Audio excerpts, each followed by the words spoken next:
crisis. In this hyper-modern partisan political environment, I feel that trying in the soul. Some of you may have noticed that I have only one sign here on my desk during these 2 years. It's a quote from Thomas Paine, and it states, "Where knowledge is a duty, ignorance is a crime." As a genuine admirer of Thomas Paine and someone with a bachelor's degree in history, I was both happy to see his works make the short and limited list of mandatory curriculum in this bill, yet immensely disappointed that this bill is here on the House floor being debated. I will not sugarcoat it, this is a bad bill. This bill seeks to limit the teaching of true and accurate history, and even worse, politicize our history and education. The bill states, and I quote, "The study of and devotion to the United States' exceptional and praiseworthy history." To be clear, I love this country, and I know that we have a long and praiseworthy history. We have an enormous amount to be proud of. We live, by almost any metric, the greatest, richest, and most powerful country to ever exist. But the story has not been perfect, and to only tell the good would be an inaccurate telling of our history and a disservice to our children and education system.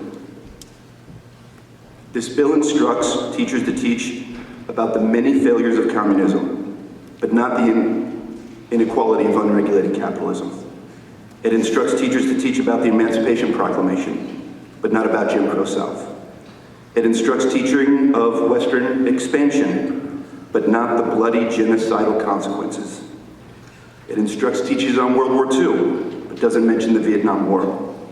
It instructs teaching on Ronald Reagan by name, but fails to mention JFK or FDR. No serious historian could ever justify such omissions. As a son of a Vietnam War vet who still suffers from the unspeakable sights and sounds of warfare in Southeast Asia, I do not believe an accurate depiction of the events of the Vietnam War would constitute exceptional and praiseworthy history.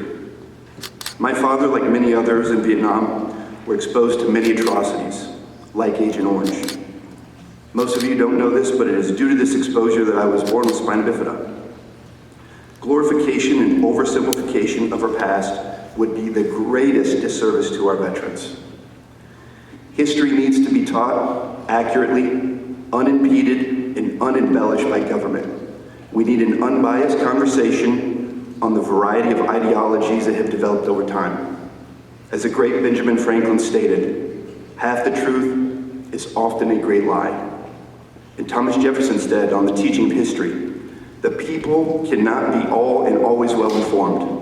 The part which is wrong will be discontented in proportion to the importance of the facts they misconceive."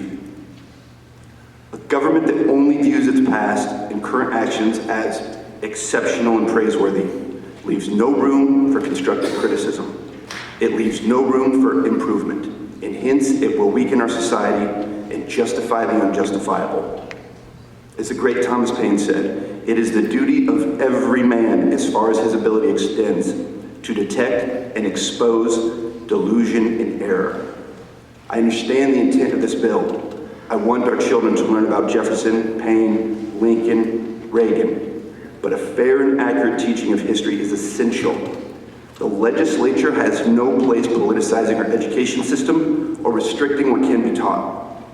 It's clear that Jefferson, Paine, and these same leaders you seek to teach would have been fundamentally opposed to this very legislation, the teaching of half-accurate version of history. As the great Ronald Reagan himself said, "We owe to our children no less than to instruct them in the best that has been known and said." And yet, just as forcibly, I want to say that curriculum is only a guideline for school districts to follow if they think it right. The final arbiter of what the child should learn is not the state, but the family and the community in which the child lives.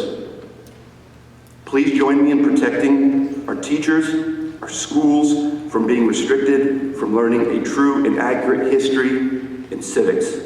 Please vote no. The chair recognizes